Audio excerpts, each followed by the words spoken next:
Ready or not, welcome back. Welcome back, one and all, to another episode of the Two Tongues Podcast. Single tongue coming at you again. Kyle's had some sad occurrences in his personal life, and uh, we've been obviously missing our ordinary Sunday episodes where we get together and talk.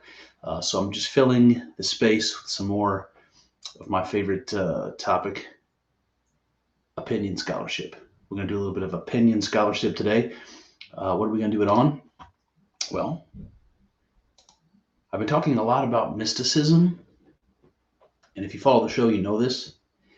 It kind of began with a mystical experience of my own, talking a lot about psychedelically induced mystical experience, and then recognizing the religious connections between mystical experience and religious experience, for lack of a better term.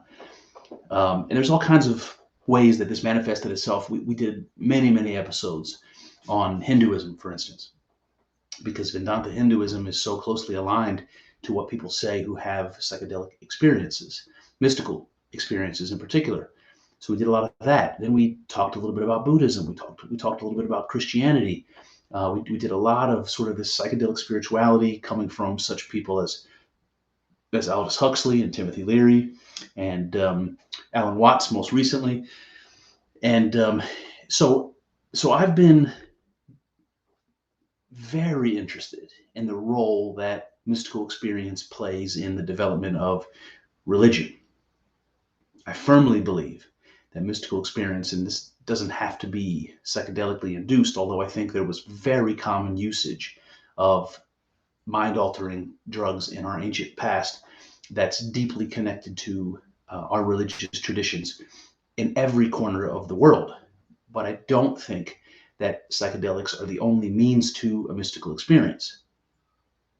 I think that prayer and meditation and deep contemplative practice, breath work, yoga, sensory deprivation, sleep deprivation, food deprivation, ecstatic rituals, dancing, all these sorts of things are paths to an experience like this that you would call mystical, that expands your consciousness, that makes you feel united with something beyond yourself. That's basically the shadow, the glimmer of mystical intuition, and it has all sorts of degrees, some more powerful than others. I was personally kind of blown away by how much Christianity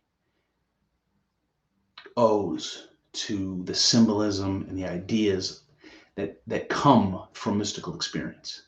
This union with God, for instance, which the person of Jesus represents.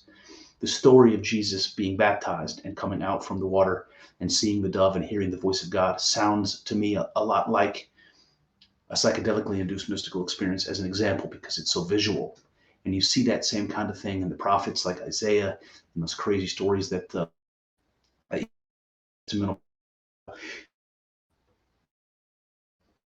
basically with the idea that my own religion, the religion that I was born into and brought up in, Christianity, might have a debt to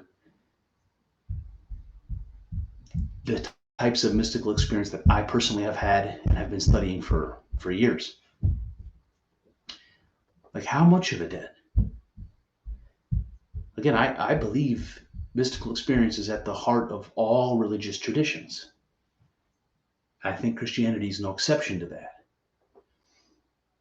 And I do think there's some credence to this idea of the perennial philosophy, this idea that all religions and all philosophical systems have some common core, some common heart.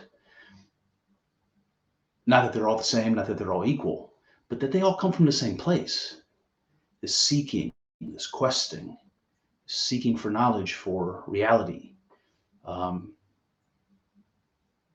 all this has got me thinking a lot. And, Kyle's getting involved in the Orthodox Church has got me thinking a lot. It's got me thinking about Christianity in ways I never did. And what I said, you probably have heard me say this on the podcast is that I thought it was worthwhile to learn what the Christian mystics were all about, because there's a tradition of mysticism and Christianity that goes back really to the very beginning. And we talked about this on several episodes not long ago on the podcast. It had kind of a flourishing in the Middle Ages, the 1300s, the 1400s as an example. There's a lot of people that come from that era. And a lot of these people were monks and nuns, cloistered somewhere, living ascetic lives, living away from the hustle bustle of the material world. And they were able to dedicate their life to contemplation. And so I downloaded a couple audiobooks. One of them was a lecture series called Christian Mysticism by a Catholic priest, pretty high level. I'm pretty sure his name is Harvey Egan. If you're Catholic, you probably recognize the name. And then another book called Practical Mysticism by somebody named Evelyn Underhill. I didn't know Evelyn Underhill, and after listening to this, I absolutely need to read Evelyn Underhill. She is legit as fuck as far as understanding comparative religion and mysticism. While I was listening to Christian mysticism lectures by Harvey Egan, I found myself thinking I wasn't thinking good things. I was very critical of him, actually. He's a very high-standing person. He's an academic. He's been around a long time and taught and spoke a lot. And I would think that someone who's dedicated their life to Christianity and has spoken about it for so long would be able to offer some insights. And he does. I don't want to write that off entirely. But I was left with this feeling that Harvey Egan has never had a mystical experience. Now, I could be wrong, but I heard him talk about every Christian mystic worth talking about for multiple hours. And in every case, I thought to myself, this guy knows what he's talking about. But it's like somebody trying to teach you how to drive who's only ever read how to drive in a book. Something like that. Harvey Egan didn't seem to me to really know what it's like to have a mystical experience. And he said lots of things that were a giveaway to me. And it made it difficult. But he did read passages and talk about lots of Christian mystics who did have mystical experiences. And one of them kept coming up. And it came up with Evelyn Underhill as well. By the way, she wrote the intro to the version of the text that we're going to talk about today. And it came up in Harvey Egan's lectures. It's called The Cloud of Unknowing. And this is anonymously written by a monk in the 14th century in England somewhere. And it was basically passed from person to person and copied down and practiced as a kind of like a guide to sort of a mystical practice. And it's been called like Christianity with a Zen spin. It's got lots of Buddhist or Hindu sort of meditative qualities about it, and you're going to see that. But this comes from the Middle Ages in England, far from the Buddhists and the Hindus, from a Christian. And he talks about how you can discipline your mind and strive to achieve mystical union with God. And this is something like what Kyle and I talk about when we talk about his interest in Orthodox Christianity and their idea of theosis. Like you can strive to have a particular experience that you can only achieve through religious practice. And it's described like something like union with God. That's what theosis means, to be one with God. Now the author, again, I'm just going to call him the author because he's anonymous, he admits that this special blessing, this achieving this mystical union with God, having a mystical experience, like the Buddhists or the Hindus would say, becoming one with the universe, that kind of thing. That's not something that you can earn exactly. It's not something that you can get through effort or striving. It's something that can only ever be given as what he calls a gift of God, a blessing, a special blessing. And so there's some interesting things that, and you'll see when we talk about this, it's like, do we put the effort in? to follow his instructions and practice this discipline like he's suggesting. If you're only ever going to get this mystical experience on the whim of the Creator, like what he calls a special grace. It's something that you can't achieve, and yet he still seems to think it's worth trying. And in fact, trying is going to make it more likely that you're going to get this grace, this mystical experience. So I want to jump into this, the cloud of unknowing. I want to open this up with a couple of things that I really couldn't leave out because they were really interesting. So remember, this is in the Middle Ages, coming from a monk living in an isolated place, living as monks do. It's a very difficult life. And when this book opens, The Cloud of Unknowing, what he says is, here begins a book of contemplation in which a soul is one with God. In which a soul is one with God, which is an interesting phrase. I've never heard that before. But you want to remember that this was written in like Middle English, like Old English. It's written in like Shakespeare, but worse, sort of English. I had to take some pains to make it more modern. I tried not to change it as much as I could, but what I did do was I changed the these and thous and all those sorts of things into yous and and yours and all that stuff, so that it reads a little bit more easily. But this idea of one with God, I didn't want to mess with. To become one with God. But he says the soul is one with God, which I think is interesting. So a little bit about this idea of God. When he talks about God in this text, and we're going to get into it, it's sort of interesting. So I'm going to read to you three kind of partial passages. He says, God, unto whom no private thing is hid. He also says, our Lord Jesus Christ, unto whom no private thing is hid. And then he also says at one point, the inward stirring after the private spirit of God. So why do I tell you this? You kind of have this Trinitarian thing. If you notice, he's talking about God from which no private thing is hid, but he also says Jesus from which no private thing is hid. And he also talks about the inward stirring after the private spirit of God. So what you have here is something being said about the three persons of the Trinity that's identical. No private thing can be hidden from God, from Jesus, or from the Spirit of God.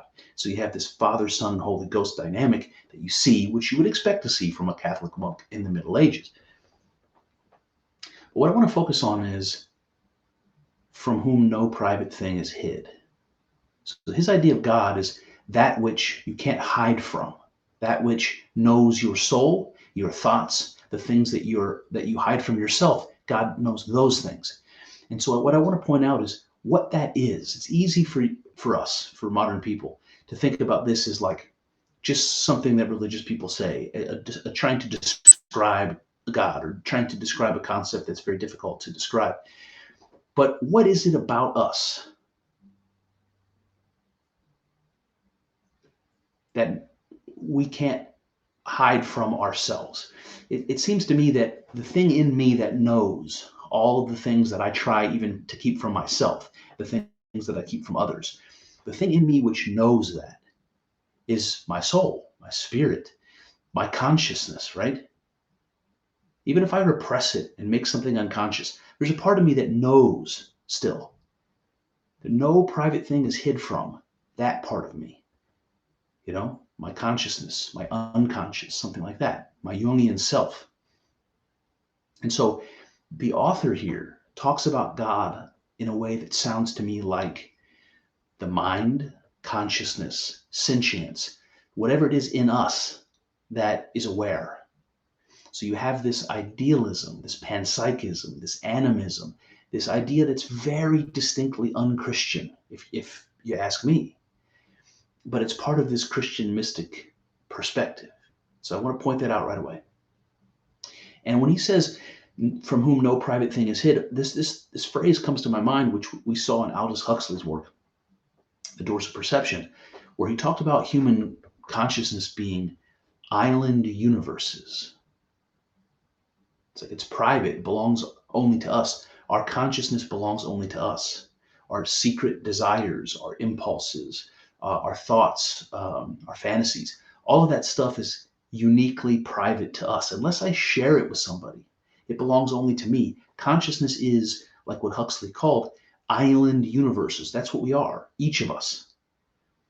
And so that's a very private thing. It keeps all of the things we associate with ourselves to us. And that thing I'm referring to is our consciousness. So this is the kind of idea that the author is bringing to the table. Next thing I want to do is I want to give you a description of the devil and a description of God that he gives in the work. The devil one is not particularly important. I just thought it was interesting and I could not share it with you. So here it goes. In the Cloud of Unknowing, he says this: some disciples of necromancy, unto whom the fiend has appeared in bodily likeness. He has but one nostril, great and wide, and he will gladly cast it up, that a man may see his brain, which is nothing else but the fire of hell. And if he makes a man look in, he should lose his wits forever. What do you think of that? It's like not cloven hooves, not red, not horned, not even monstrous, except for the people who have seen the devil, the necromancers, he says, will tell you he's got one giant nostril. And it's like a gaping hole into his head in which you can see his brain. And he's going to try to get you to look there.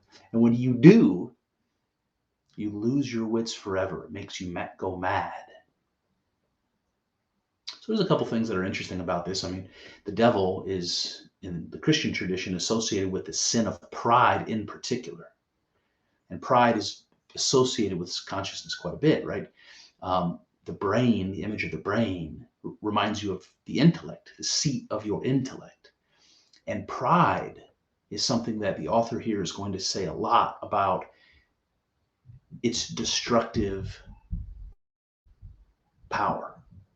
That to be proud is going to let yourself be proud, is to attach yourself and to think that what you call yourself is something high, is something noble, it's something godlike. And so it's something that will become an obstacle to your spiritual growth. And we'll see that in a bit. So this is the idea of the devil from the author of The Cloud of Unknowing. Now let me give you the opposite, his description of God. He says, the everlastingness of God is his length. His love is his breadth. His might is his height. And his wisdom is his deepness. All right, so whatever, that's a poetic description, like something you might see in the Psalms or something. Like, doesn't really seem unusual. Here's what I think is interesting about it. He's describing God, which is something he's going to ask you to contemplate on for the rest of this discussion. And in describing him, he's using all of these physical descriptors: length, breadth, height, all that. And the words here he's using to describe them are not physical, right? His everlastingness, his might, his will, all of these things be length, breadth, height. They're qualia, they're things that don't supervene on the physical. And so God is being described as made of qualia, made of the spiritual component of things and not the physical components. He's trying to describe God physically, but talking about his length and height and breadth. And the words he's using are not physical words.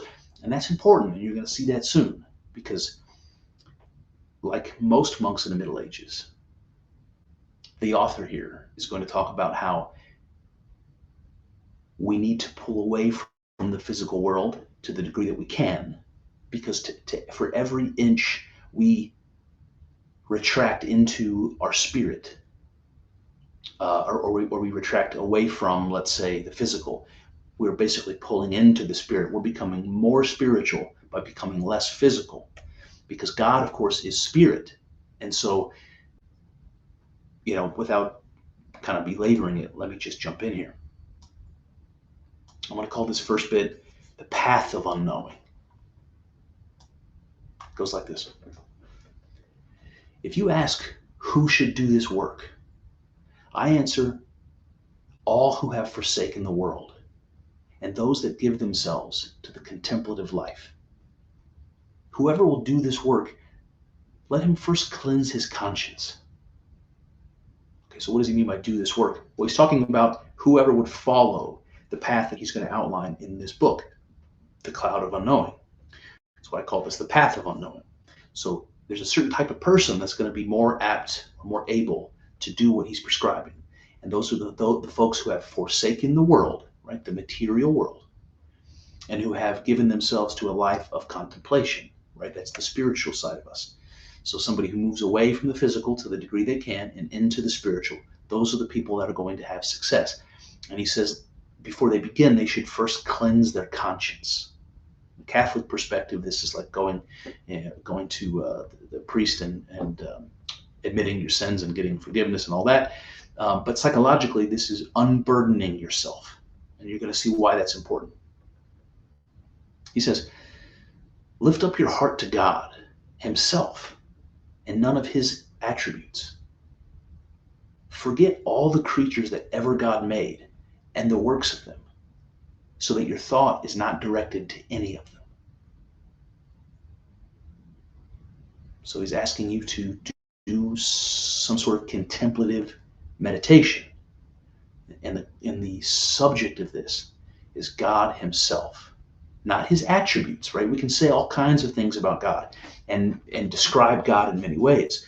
You know, God is the all good, God is the creator, God is, the light, God is whatever. We can say all kinds of things about God. He doesn't want you to do that.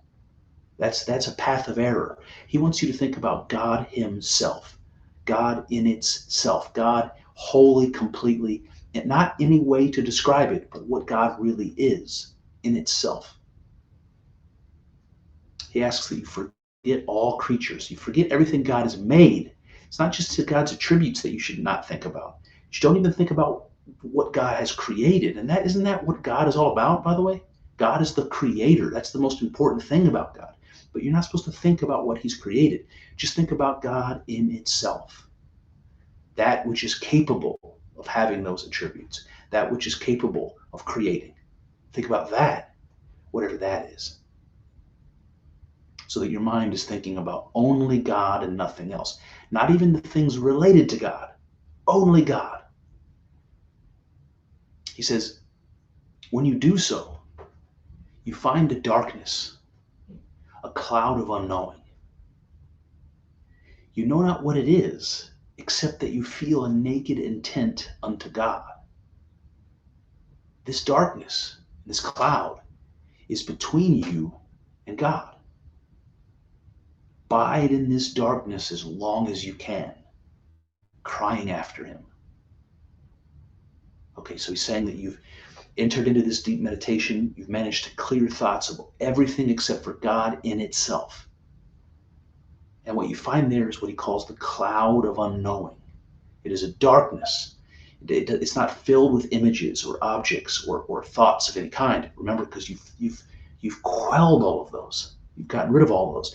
And this is exactly what any Buddhist will tell you when you practice meditating, that you're meant to clear your mind. And when you do that, what's going to happen is your mind is going to completely become your enemy. It's going to completely start throwing thoughts at you left and right. Your ankle itches, your nose itches, you got thinking about what you have to do tomorrow. A little sexual fantasy pops in your head. Whatever is needed to distract you from that task, that's what's going to happen to you. But once you've conquered all of those things, once you've pushed them aside, then you're going to find yourself in the cloud of unknowing, in this place without thoughts, in this place where you have the potential for thoughts, but there aren't any thoughts. What is this place? He said, you will feel a naked intent unto God. And this darkness, this cloud, is the only thing standing in your way, the only thing between you and knowing what God is or having an experience of God. And what you're supposed to do is stay in that darkness as long as you can and cry after God and just yearn to have that experience of God, to see through the cloud. He says, knit yourself to him by love and by belief.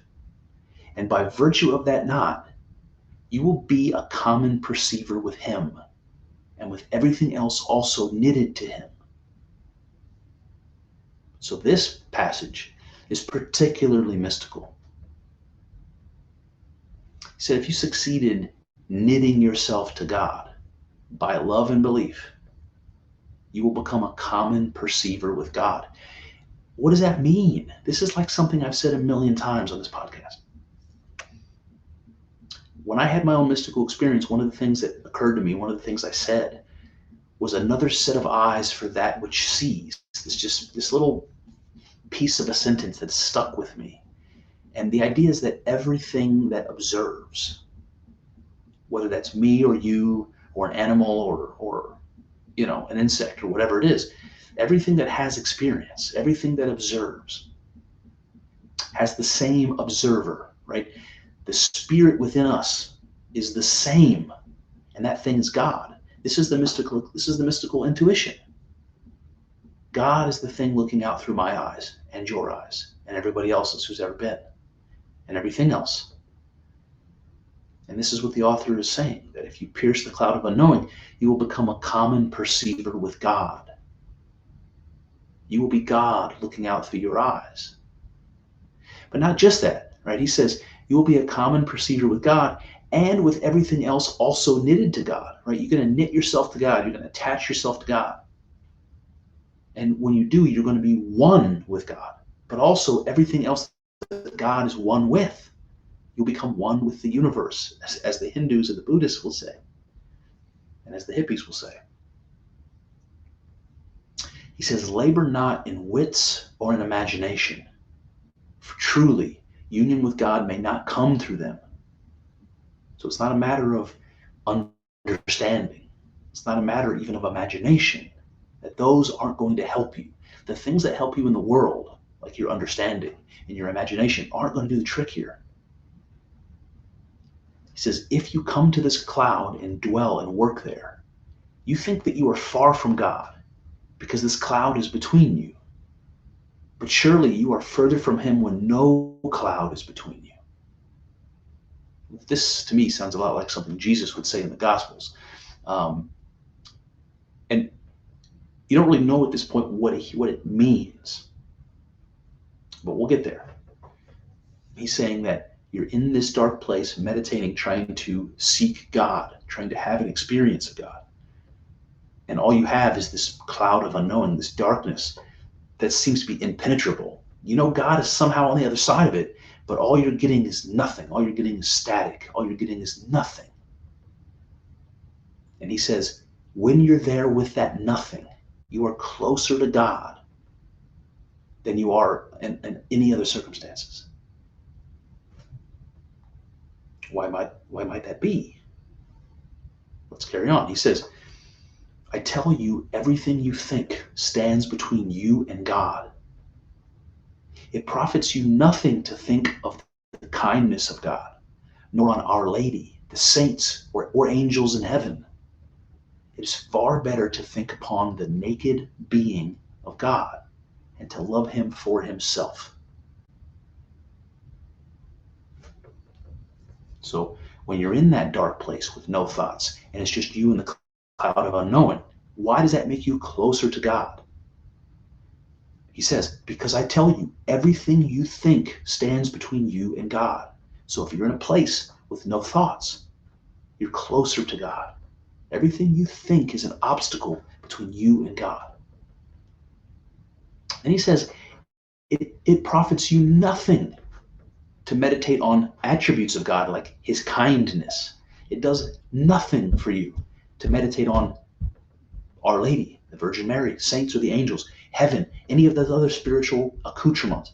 What you need to focus on is the naked being of God, God in itself, whatever that essence is. Then he asks the question that you're probably all asking yourself right now or wanting to yell at me. He says, now you ask, how can I think of God's naked being? And to this I can only answer, I don't know. He says, no man can think of God.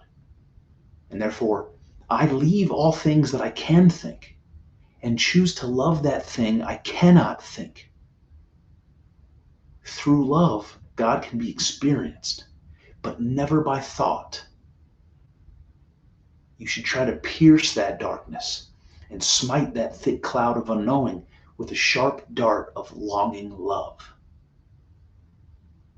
So this is great. I mean, this rings to me very true.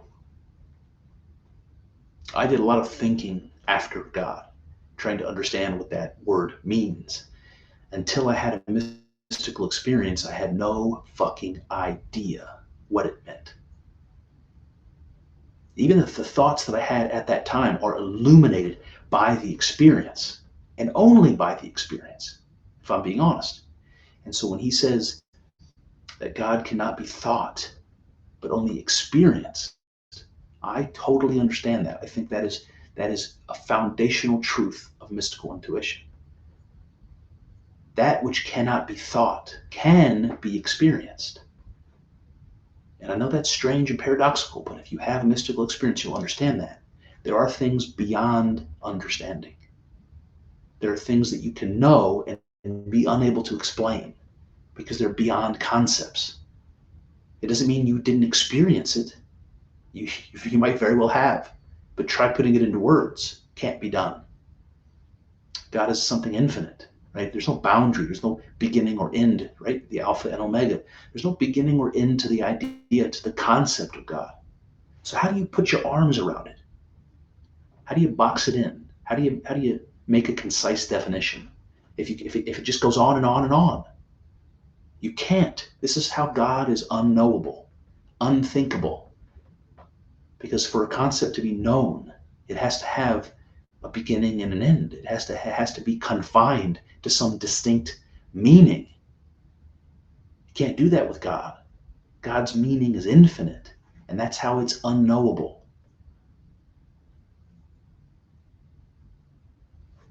So he says you should try to pierce the thick cloud of unknowing with love, right? Because the experience of love is something like the experience of God. It's some infinite and difficult, concept to contain, love, but you can experience it. You might not be able to explain it, but you can experience it. All right, he says, and if any thoughts rise and press between you in that darkness, asking, what is God? Say, it is God that made you. If you listen to that voice, he will chatter evermore till he brings you lower, so that you will be scattered.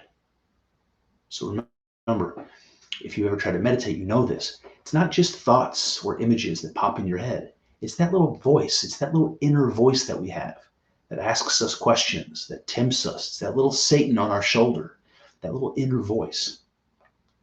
And while you're trying to contemplate, while you're trying to clear your mind of all thoughts and do this very difficult thing, that little inner voice is going to say, what you doing? What you doing? Why are you sitting there still? Why are you quiet? What is God? And you have to quiet that voice. You have to learn to subdue even your inner voice. This slow, because otherwise you love scatter your thoughts. It's going to scatter your concentration. It's going to make it impossible for you to focus on this one abstract idea, the naked being of God.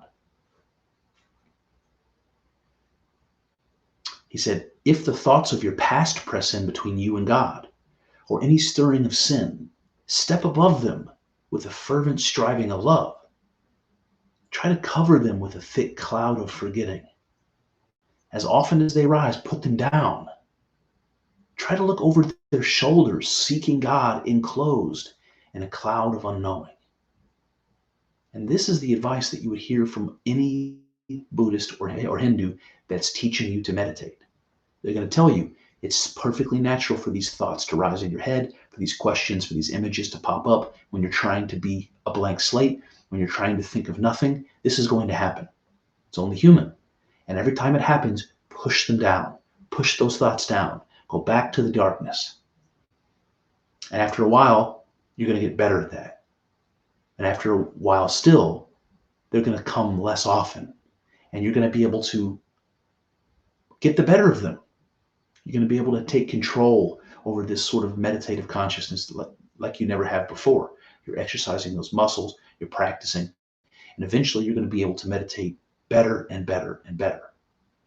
And we're not getting this advice from a Buddhist. We're getting this advice from an English monk in the Middle Ages. Isn't that interesting? He says, if you are ever to pierce the cloud of unknowing, receive none other than a naked intent direct unto God. Right? You should be thinking and seeking after God only. Nothing even peripherally associated with God, not good enough. You want to be singly focused on one intention. And he says something interesting, something Eastern. He says, you should have this intent and fold it into one word. Take a little word of one syllable, such as God or love, and fasten it to your heart so that it never leaves you. With this word, you will beat on the cloud. You will smite down all manner of thought. If any thoughts press you to ask what you want, answer them with no more words but this one. Whew, man, makes the hair stand up on my arms. So this is like a trick. This is like a tip, a pro tip for a meditator, for somebody learning. It's like if you're trying to do this very difficult thing and focus all of your contemplation and yearning and longing on this idea of God in itself, this very abstract thing, it's very difficult to do. But it will help you if you have a mantra. It'll help you if you take one small word and you focus on it and you meditate on it. And what do the Hindus do? Om, right? This is their word. This is their mantra. They do exactly this. They take this word Om, which represents all things condensed into one sound. It's that humming rhythm of the universe. You're going to focus on it, and it's going to help you concentrate. It's going to help you to bring your concentration into this one thing. It's going to help you to avoid these distractions. It's going to be a weapon for you to use against all of those distractions. And this is exactly what you hear from the author. Advice directly from the Upanishads, basically. And you're getting it from a monk in England in the Middle Ages. He says, cover this inner voice with a thick cloud of forgetting. Bear him down, or he will bear you down. In the darkness, where you seek nothing but God, it will remain between you. So this inner voice, right? This is that ego voice. This is that voice that you talk to yourself with, right? This inner monologue. You have to get rid of that voice. This unconscious thing that brings thoughts to your mind without you trying, right? That thing. You have to bear it down, or it will bear you down. It will remain between you and God. It's another obstacle, just like the thoughts popping in your head. So you have to get rid of thoughts, but you have to learn to subdue your ego, even your unconscious ego. He says, cease never in your intent, but beat evermore on this cloud of unknowing with a sharp dart of longing love. This is the only work that destroys the root of sin. He says, toil to get a true knowing of yourself as you are. Now, this is interesting because we've seen this advice before. We've seen it in mystical context before. You know, the Temple of Delphi. In Greece, it has above the entrance the phrase "know thyself," right? So to know yourself, but that doesn't mean to know your name and your history and your thoughts and memories and preferences. That's not how you know yourself. Well, they're asking a deeper question, aren't they? They're asking, when they say "know thyself," they're asking, what is it that you are? Is what you are your body and face and preferences and history? Or is there something deeper to you? Is there something more to you? So in a religious context, it's easy to answer. You say, of course, your soul, your spirit, there's something there that's deeper than all these surface level things. And this, I think, is what the author is asking. Toil in that dark place with the cloud of unknowing, using love to beat at that cloud to try to uncover what it's hiding, the God behind the darkness, the unknowable thing. And when you do, he says, you'll find a true knowing of yourself as you are. And then he says something else. He says, and then you will have a true knowing of God as he is. Not as he is in himself, but as a soul living in this deadly body. So pay attention. He says, when you toil at this task, you will find a true knowing of yourself as you are. And when you do, you'll have a true knowing of God as he is. What does this mean? This means that what you are at the deepest level, what you are in yourself, is also what God is in himself. When you truly know what you are in yourself, then you will truly know what God is in himself. Now, this is that thing that you're trying to know behind the cloud of unknowing, not God's attributes, not God, the accoutrement of the divine, not any of that stuff. You're trying to know what God is at the deepest level. And what the author is telling us is when you know what you are at the deepest level, you'll have your answer to what God is at the deepest level. They're the same. And he says, you won't know God as he is in himself, but as a soul living in this deadly body. But what he's saying is that the soul that lives in the body, what we have an experience of, that is God. Not God in himself, but it is God nonetheless. What that means is that there's more to God than your individual soul. And yet your individual soul is God. He says, then he will send a beam of ghostly light piercing the cloud of unknowing, and will show you some of his intimate being, which man cannot speak. So first I want to tell you, when he uses the word ghostly, what he means is spiritual, something like spirit or spiritually. You might just say a beam of spiritual light, but he uses this word ghostly. He does it throughout the whole book. So God will send a spiritual light piercing the cloud of unknowing, and will show you some of his intimate being, which man cannot speak. So if you've ever had a conversation with somebody who's had a mystical experience, they will oftentimes find it difficult to speak about it. They can't find the words to do justice to what they're trying to communicate to you. It's noetic. And the reason it's hard to speak about is because the thing that you're trying to speak about is beyond concepts. This idea of God, like we talked about, God has no beginning and end. His meaning has no beginning or end. You can't contain it. So how can you have knowledge of it? You can't. You can only ever have partial knowledge of it. You can never know God in itself the way that you can know a table or chair or a person or the food on your plate or the sky above you. You can't know it. But something like that gets revealed to you if you follow this path and the cloud is opened up and you have this experience, and it will be something for which you cannot speak. And that brings me to the next section, which I'm going to call ego death and identity. The author begins, the nearer men touch the truth, the more they believe themselves to be in error. If you cannot conceive it, lay it by the side till God teaches you. This is important because in my own mystical experience and in all my studying of it, I find that what is the common thread is something like paradox. It's hard to speak about, and it's unknowable for the same reason that paradox has that paradoxical thing about it. It's contradictory. It means something, but it means nothing at the same time.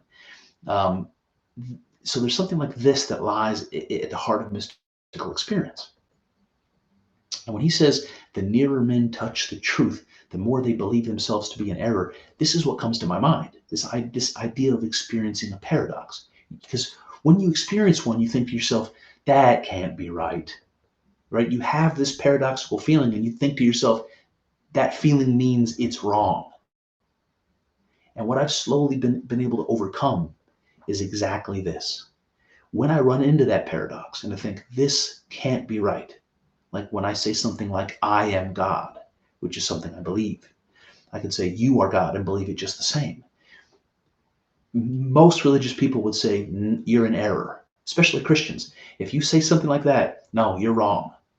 I mean, just by definition, you're wrong.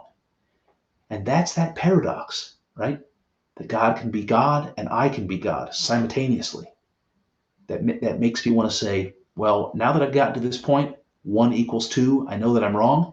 No. What the author is trying to tell you is, when you are nearest to the truth, you will think that you're in error. And if you don't understand it, he says, put it to the side until God teaches you. And this is also something that mystics will talk about. It's like not being ready yet for the next level of understanding, and finding yourself like you're beating your head against the wall. You're not being allowed to progress. And after a certain period of time, after certain life experiences, after a certain level of desperation, a new strategy, something will happen that will allow you to reach that next step. It's like God is finally opening up the door and saying, now you're worthy. And so all of this, to me, rings true of genuine mystical experience. He says, let God lead you wherever it will. Let it be the worker and you the sufferer. Meddle not with it as though you would help it. Be the house and let it be the man dwelling there. Let your intent be nakedly directed to God. All right, so it's not unusual to hear somebody say, let God lead you wherever it will. Anybody with a religious grandma has told you that. I certainly have heard it many times growing up. Let God lead you wherever it will. Then he says, let God be the worker and you the sufferer. So let God work through you. Let God be the one leading you, and you simply are along for the ride, suffering the consequences, really, but you're along for the ride. You're following God's will blindly, something like that. Then he says, meddle not with it as though you would help it. And I have to say, I've had this experience. I've had a little bit of a dragon chasing experience, where after having a mystical experience, I wanted to have it again. I wanted to drink from that cup again, you know? And I struggled to recreate it. I remember doing all kinds of things, like trying to think about the experience I had before, trying to make it happen again, trying to will it to happen again. And this was me trying to help it along, right? And the author saying, don't try to help it. You're not in control. You have to learn to submit. That's half the point. You have to learn to submit. The fact that you are still there in the process, trying to help, is the problem. You shouldn't be there. God should be there. God should be the worker and you the sufferer. He says, be the house and let it be the man dwelling there, right? You're the house. God is the man living there. That's what you want. You don't want to be there. When I say you, I hear him talking about ego. You don't want your I to be, you want your to be God. You're nakedly directed to God. Then he gets more explicit. Fill your spirit with God, for in him is all things, both by cause and by being. And I underline that. I love that. Fill your spirit with God, for in him is all things. Now we've heard this before. In God is all things. That means something like God created all things. It means something like all things exist within God. And when he says all things are in God by cause and by being, there's something more to this. Something like God is the cause of all things, but God is also the being of all things. And that's something like the essence. That's something that's the deepest part of ourselves. What we are in ourself, what God is in itself. The essence of all things is God. And that's something like spirit. That's something like sentience, consciousness, something like that. He says, do this as far as you can, so that there is nothing in your intellect and your will, but only God. So all the things we associate with the mind, all the things that we think belong to our I-ness, right? Myself. They belong to myself. They are myself. Get rid of that and replace it with God. So we're losing our ego, and in doing so, we're replacing it. That void is being filled with God. He says, you will forget all creatures and yourself. When you have forgotten, there will live between you and God a feeling of your own being. God damn, that's good. So when you forget yourself, when you've lost your ego, when you've had that ego death, when you've forgotten, there will live between you and God a feeling of your own being. So the thing that connects me to God is my being at the deepest level. So ego death reveals something like an identity with God at the deepest level. When you scrape off all the surface level shit that we attach ourselves to, what's left is what connects me to God. It's in fact God itself. Then he asks another question that you're all probably thinking. He says, you will ask, how can I destroy this feeling of my own being? How can I have an ego death? To this I answer that without a special grace freely given of God, this feeling of your being cannot be destroyed. Now, that's not a great thing to hear if you're trying to follow his path to reach some sort of unity with God. He's saying you have to destroy your ego. And by the way, there's nothing you can do to do that. It has to be a gift from God, a special grace. That doesn't mean it's not worth trying. It doesn't mean it's not worth striving for, right? There's a phrase many of us know, God helps those who help themselves. So you have to be willing to try in order to have that grace given to you. It's almost like you're trying to get God's attention, say, hey, I'm trying to have this experience. And if you're lucky, he'll give it to you. Something like that.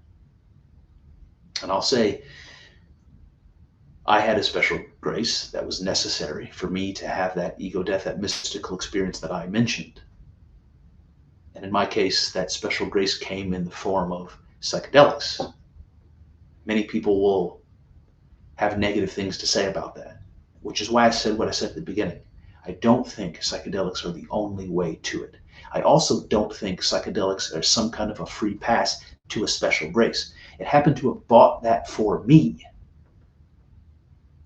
It didn't buy it for Kyle. It might not buy it for you. I'm not saying it's the answer. That's why I told you earlier, it's not the only answer. It's not the only path. But I was unable through all of the thinking, like he said earlier, it's not through your wits or understanding that you're going to get this. I tried and considered myself to have gone a long way and never came anywhere close to a genuine religious experience. I had to have a special grace, as the author put it. I probably wouldn't use that word, but I think it's fair. I think it's fair. He says, do not strain your heart. Be wary, for surely the beastly heart that presumes to touch the high mount shall be beaten away with stones. Learn to love with a soft and demure behavior. Snatch not over hastily as a greedy greyhound. You should feel good, gamesome play with God, as a father does with his child. So this is interesting. When he says don't strain, and he says be wary, for the beastly heart that presumes to touch the high mount will be beaten away with stones. So beastly is a word he uses. It's kind of like the opposite of ghostly. Remember, ghostly means spirit. Beastly means body, means material, right? So he says your beastly heart, this sort of the opposite of spiritual will that you have that presumes to touch the high mount, right? That this is like that Tower of Babel story that presumed to build a tower to touch heaven. He said you'll be beaten away with stones. What that means is that if you try to force it, like you would physically, you're trying to get something to fit in somewhere and won't fit, and what do? You muscle it, right? You get frustrated and you just force it in, right? How often does that work? Sometimes it does, but often you just break whatever you're trying to fix. So this is the point he's trying to make. You have to use a subtle approach. You can't force it. Nothing about your will or effort is going to help you. He said you must learn to love with a soft and demure behavior, not over hastily snatching like a greedy greyhound. And this again reminds me of Eastern philosophy. They say things like to do without doing, right? The path be like water, right? These sorts of things that you hear from Taoism. To do without doing. What does that mean? It's one of those paradoxes. But that means to me, when I encounter that paradox, I know there's something deeply true in it. It's just not obvious what it is. So you learn to love softly. You learn to let things happen rather than make them happen. He said you should feel good, gamesome play with God. This experience, this effort, this back and forth should feel to you like play, as a father does with his child. They should feel like play with God, back and forth. He said, I bid you hide from God the desire of your heart, which is an interesting thing to suggest. Hide from God the desire of your heart. He said, for it should more clearly come to God's knowing by such a hiding. This will bring you into the deepness of ghostly feeling and help you to knit the ghostly knot of burning love between you and God. That's interesting. And the explanation here is, if I hide something from God, that means I'm not going to show it to him, right? I'm not going to advertise it. I'm going to bury it down. I'm going to keep it quiet, right? What does that mean, though? It's like, what do we do if we feel guilty about something, but we're unwilling to confront it? We're unwilling to admit it. We're unwilling to apologize or to make it right. What do? We push it down. We don't think about it. We make it unconscious. That's what we do. So this is something like what he's saying here. Whatever you desire, and in this case, it's supposed to be a desire for God. He said you take that desire and you hide it from God. You bury it deep down and you make it unconscious. And he said, if you do, God will know that more clearly than if you told him and shouted on top of a mountain, right? Because there's something about, remember, there's nothing can be kept private from God. Like the realm of God is that unconscious part of you. And if you take the desire for God and you make it unconscious, it's like you're putting it right into his face. You're saying, I want to know God. I want to have an experience of you. And by making it unconscious, by hiding it from God, that's the way of bringing it right into his attention. That's what the author is saying. And I think that's amazing. I believe there's something deeply true about that. I think when we talk about the idea of spirit, there's some deep connection between that idea and the psychological idea of the unconscious. All right, he says, God is a spirit, and whoever should be one with him must be in deepness of spirit, far from any bodily thing. So more of that, right? Become more spiritual, less living in the world, more living in your spirit. And in doing that, you're going to become closer and closer and closer to the thing that is spirit that we call God. I'm going to paraphrase here a little bit because it covers a couple of chapters in the book.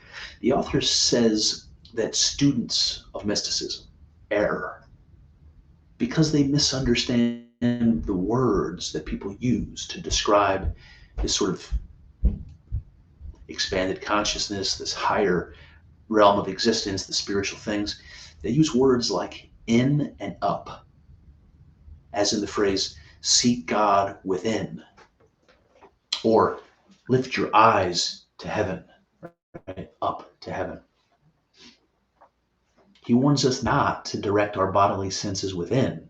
We're not trying to somehow see or hear internally.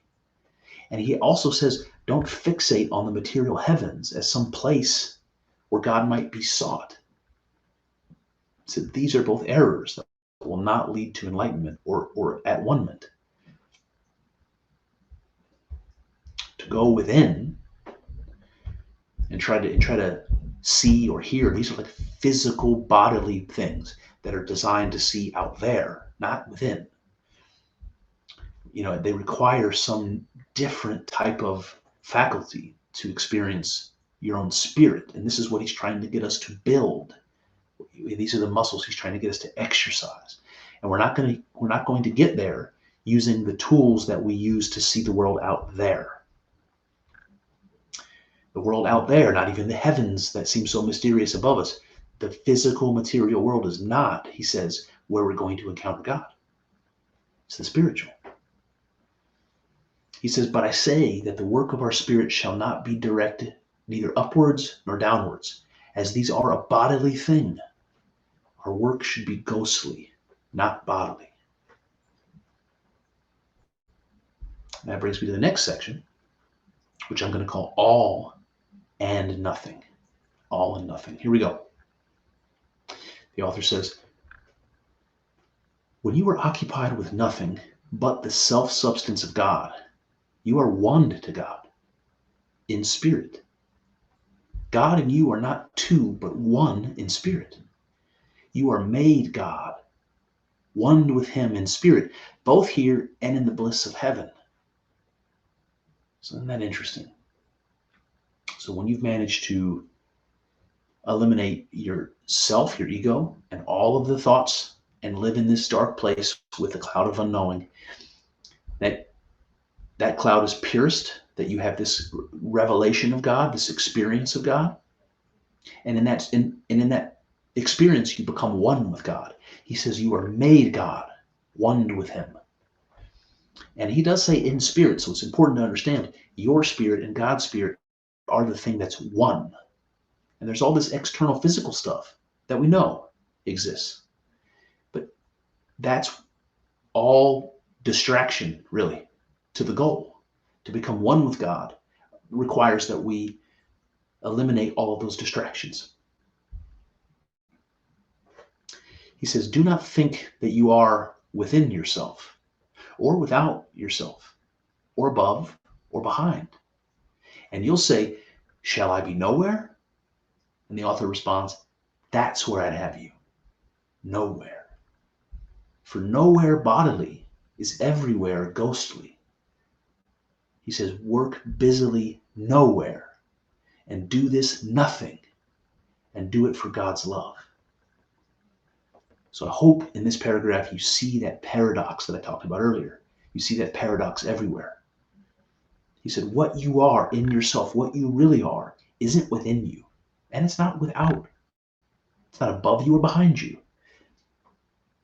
And of course the student says, well, then where is it? Where am I? Should I be nowhere? And he says, exactly. You should be nowhere, because space and time is not a part of this equation. Nowhere, nothing, is somewhere and something. That's the paradox. But what is it? He says, let everywhere and everything be nowhere and nothing. If you understand this, I love it. This nothing is better felt than seen. So let me stop here for a second. We see the paradox everywhere here. Let everywhere and everything be nowhere and nothing. And he says, if you can't understand that, good. Right? Because understanding is not going to get you there. This is why paradox points to deep, deep truth. Because if you can't understand it, but you still feel that there's something to be understood, that's a sign, right? So let me try to make this clear. When he says let everywhere and everything be nowhere and nothing, he's making this equivalency between everything and nothing. And remember, the place where you're going to encounter God is this dark place filled with nothing. No thoughts, no you, no anything.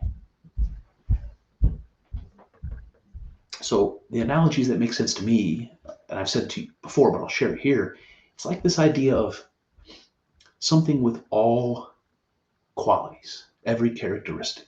If you give something every characteristic, it's not any particular thing. It can't be, because it has all qualities. Not just a certain group of qualities that one thing has, like a chair or a dog or a sunset. It has all possible characteristics. That thing, we might just call it everything, is nothing. It is no particular thing, because it is every particular thing at once, if that makes sense. Another analogy is you take all of the music that's ever been written, and you play it all at once. You have no music, right? You would have nothing but static. If you played it all at once, all of the silence and sound and notes and so forth would blend in together and become static. It would become nothing, right? The all things, the all music would become no music.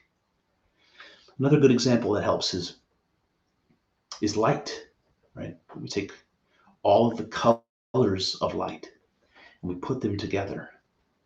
And what we end up with is white light. We end up with no color. And so what you see is that in nothing, there is everything. And this is how nothing and everything are equivalent. And this is another very interesting paradox. And it's at the heart of this. So when he says, let everywhere and everything be nowhere and nothing. And if you can't understand it, good. It's something that you can feel, but it can't be seen and it can't be thought of. But you can feel it. You can have that mystical experience. You can be it. You can be God in a mystical experience and feel that everything. So when you think about this idea of going to a place that's quiet and dark, where you've removed all thoughts, all distinctions, and even your sense of self, and you're sitting in this nothing, you're in the presence of the cloud of unknowing.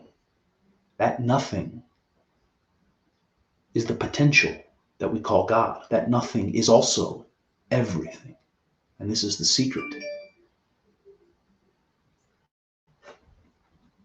It can be felt, but it can't be known.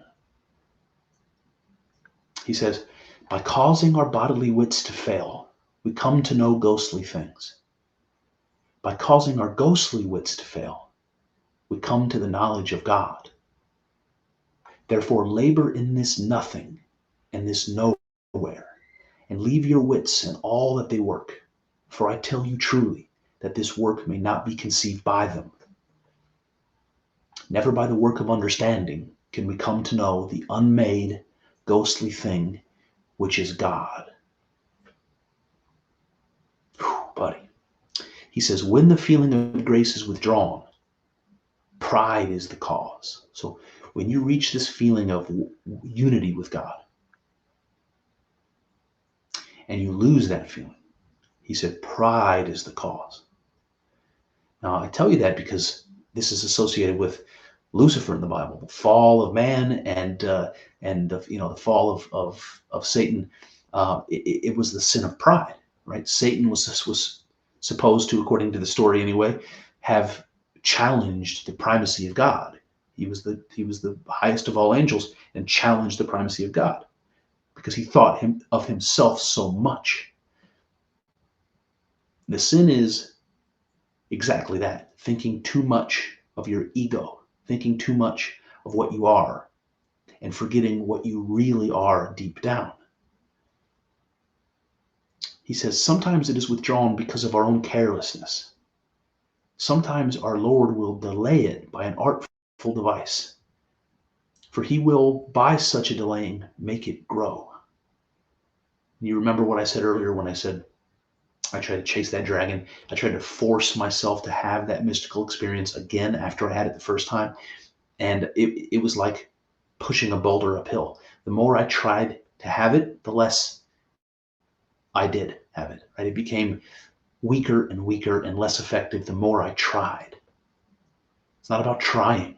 And so he says sometimes the Lord will delay that by some artful device, because by delaying it makes it stronger. And I think there might be some truth in that. And that brings us to the end of the Cloud of Unknowing, where he says this, which I think is quite interesting. Remember, this is a book that's been written for other monks who want to be students to follow this path that it worked for him to unify themselves with God and have this at-one-ment experience, this mystical experience. And it ends with him saying, "Lo, ghostly friend." So hey, spiritual friend, whoever's reading this. He said, "Far better and more worthy than I, you can work continually therein in the darkness, for you and for me. Do then so, I pray, for the love of God Almighty. And since we were both called by God to work in this work, I ask that you fulfill in your part what lacks in mine." And here endeth the Cloud of Unknowing. So this ends with it's not exactly a command, it's kind of an invitation. He's like, look, if you're reading this, if you're doing this, if you're following this practice of meditation, trying to empty yourself, trying to have an ego death, trying to achieve that grace and become one with God, if you're doing that, just like I'm doing that, do me a favor. Fill in what you think is missing in what I've written. Make this easier for the next person who comes along. Participate in this process of helping others reach that mystical experience. I think that's unique. I think that's interesting. And maybe that's what I'm trying to do with this podcast. And that brings me to my conclusion. So what is the path of unknowing prescribed here? The mystical author tells us that such a path requires rejection of the body, of the material world, and even of thoughts of them. We're told to empty ourselves of desire, thoughts, and feelings, except of and towards God. It is, of course, not straightforward when he tells us that God in itself is unknowable, and we cannot, by will or effort, empty ourselves completely. We are ultimately at the mercy of grace, of God's whim, to receive mystical enlightenment. But we can prepare for such a transformation. We can invite God to grant it to us and demonstrate that we are ready and eager for it. The way begins, we're told, by cleansing our conscience, by relieving ourselves of the burden of our sins and regrets, so that they will not stand as obstacles between us and our goal, so that they will not prevent us from perfect contemplation. Next, we're told to concentrate our mind on God in itself, what the author calls God's naked being. We know not what this is or what it means, but we must focus on it all the same. This highest of abstractions is not God as the good or the merciful or even the creator. It is God as the all, as potentiality. God as all things, and therefore as no particular thing. God as the unknowable. This empty but pregnant abstraction is what the author calls the cloud of unknowing. It is the nothing everything that conceals God and our bridge to reaching it. Once we've found this cloud, we're asked to linger with it and to probe it with love and longing. This always reminds me of reading Carl Jung's Red Book, where he talked about basically spending time with his soul. We're asked in this book to linger in that darkness. As we do so, we must fight the instincts of the body and the ego. We must quell the thoughts, fantasies, and sensations that plague our progress and distract us from our goal. We must fight these demons again and again until we've conquered them all. In so doing, we find ourselves empty. All that's left is our empty vessel before the cloud of unknowing. Our ego, our desire, and our will have submitted fully to unknowing. It is here when the miracle happens, where, if God wills it, the cloud can be pierced and God revealed. This revelation is the mystical insight in all its glory. For when the self is empty, what is it that remains?